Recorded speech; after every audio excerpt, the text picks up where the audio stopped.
Hi there! In this video I'm going to show you how to make a slip knot. The first part of making a slip knot is laying the tail over the palm of your hand close to your fingertips, and the working yarn will be laying over the top of your hand.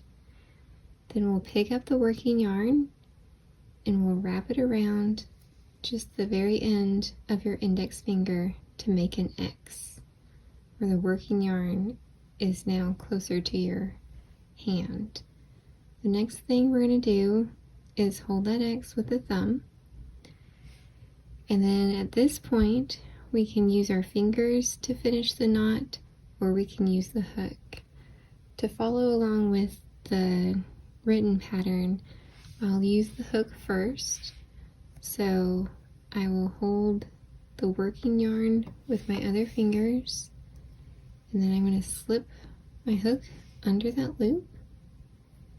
I'm going to pick up the working yarn and pull it through the loop, turning my hook over so the loop doesn't fall off my hook.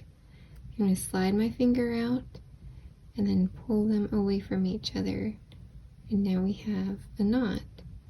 I can hold that knot and hold the working yarn and then slide it up to the hook. And now we're ready to crochet. So once we have that X on our finger and we're holding it, the other method is to use our fingers to finish the knot. So I'll pull that loop up loose, and then I'm going to push the working yarn through with my fingers and pick it up, and then let my fingers slide out and pull the knot tight. Then we can put the hook on the loop and then pull the knot close to the hook, and we're ready to crochet.